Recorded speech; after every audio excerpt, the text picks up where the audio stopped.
కేంద్ర ప్రభుత్వం అమలు చేస్తున్న కార్మిక వ్యతిరేక విధానాలకు వ్యతిరేకంగా ఉద్యమాలను ఉధృతం చేస్తామని ఏఐటీయూసీ రాష్ట్ర ప్రధాన కార్యదర్శి ఎస్ వెంకట సుబ్బయ్య తెలిపారు. ఎన్నికల సమయంలో భవన నిర్మాణ కార్మికులకు వ్యక్తిగతంగా కోటి విరాళమిస్తానని ప్రకటించిన డిప్యూటీ సీఎం పవన్ కళ్యాణ్ ఆ హామీని నిలబెట్టుకోవాలని డిమాండ్ చేశారు. కాకినాడలో పీఆర్ భవన్లో ఏఐటీయూసీ కాకినాడ జిల్లా సమితి సమావేశం నిర్వహించారు.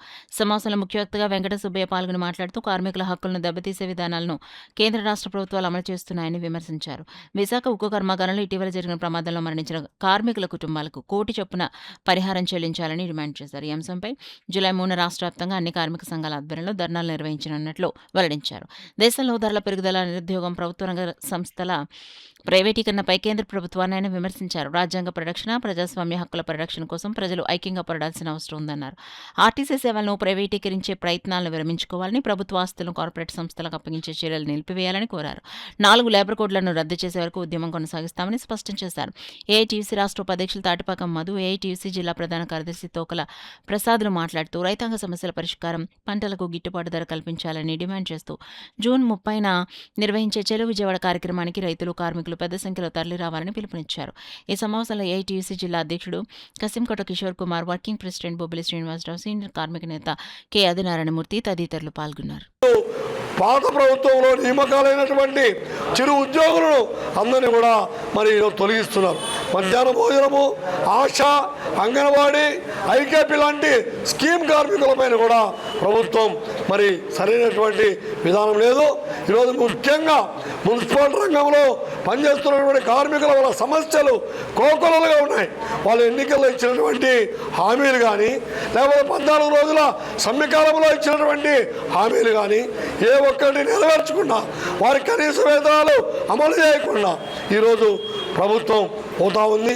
ఈరోజు సుప్రీంకోర్టు చెప్పింది కనీస వేతనం 26,000 ఇవ్వాలని, సమాన పనికి సమాన వేతనం ఇవ్వాలని చెప్పినా కానీ మరి పెడచెవిని పెట్టేటువంటి పరిస్థితి కనిపిస్తోంది.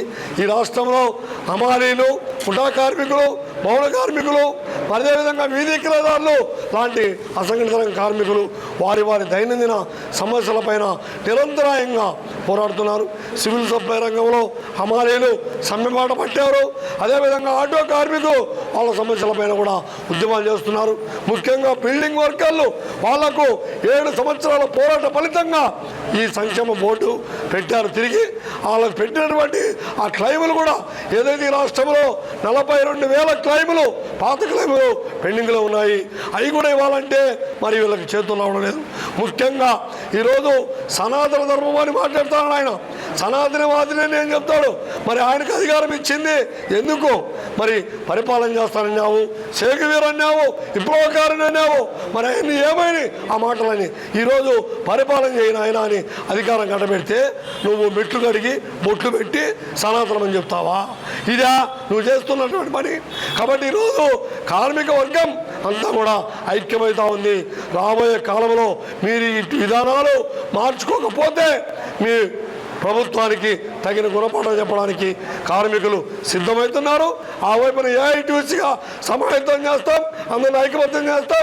ఈ ప్రభుత్వ కార్మిక వ్యతిరేక విధానాలపైన, ప్రజా వ్యతిరేక విధానాలపైన పక్కాగా పోరాటాలు రూపొందించి మీ ప్రభుత్వాన్ని గద్దె దింపుతామని హెచ్చరిస్తున్నాం.